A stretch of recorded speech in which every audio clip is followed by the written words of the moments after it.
always loved music. I think a lot of people probably say this, but there's lots of music like in my home. When I was growing up, my parents both really enjoyed music and would always have music playing when they're making dinner, just like on a Saturday doing chores. I sit on my couch with my classical guitar.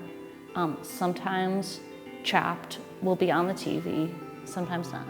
I used to always write my lyrics first, but now I'll start playing chord progression, think of a melody, and then mumble along with that melody until like certain words start to pop out.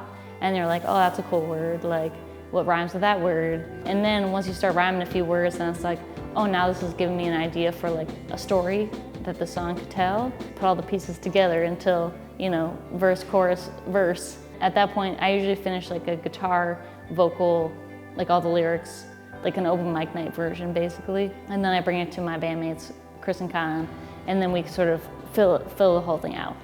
I met Chris at McAllister College, where we went to school, right here in St. Paul, Minnesota. We fell in love, but also we realized that we had a shared love of music. When we studied abroad, we were apart and we sent each other mix CDs and song ideas. And so when we got back to school our senior year, we were very excited at the idea of starting a band.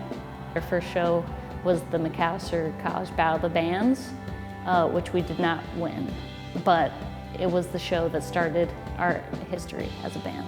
Yeah, we do feel Bad Bad Hats is intrinsically Minnesota, Twin Cities linked. It's such a good scene, like the fans are especially like loyal and especially loving of local music, which is why this is one of the best scenes, I think, in the country. Fans really want local bands to succeed and they want to support you. And that was amazing for us as a young band that was a little, rough around the edges when we first started. And I still feel like we're kind of really like learn every day how to be a better band. People ask us a lot what the experience is like in Minnesota or how does Minnesota like influence our songwriting or our experience, and it's kind of hard to know, I guess, when you're in it. I've had a generally very like positive experience being a woman. I've been able to sort of like express myself and tell my story, and it's always nice when people come up to the merch table and say, I really relate to that song that you wrote, and I don't know if it's because I'm a woman or not, but it's just sort of to be able to tell my story and have people relate to that story is always like a wonderful feeling.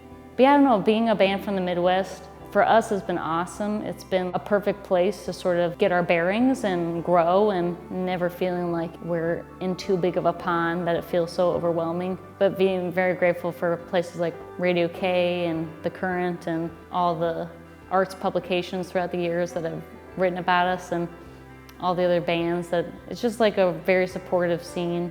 We always talk about joy, and we want to make sure that whenever we're doing this, we're still deriving joy from the experience of making music. And we also want our fans to feel that whenever they come to a show, that they leave sort of with this feeling of happiness and that they are welcome. We like to convey on stage that we would be friendly people to talk to at the merch table. We're not too cool, never too cool. I think that's our mantra, is just joy from every part of the process. And I think if you're enjoying making your art, people will feel that and will feel the energy of that you're making something special that you enjoy, and they will want to enjoy it too, probably. It's been one of the most creatively fruitful times I think I've ever had. The best thing about making music that I didn't even realize when I got into it was how many people we've met and the experiences you get to have, the places you get to go, and that's been really great.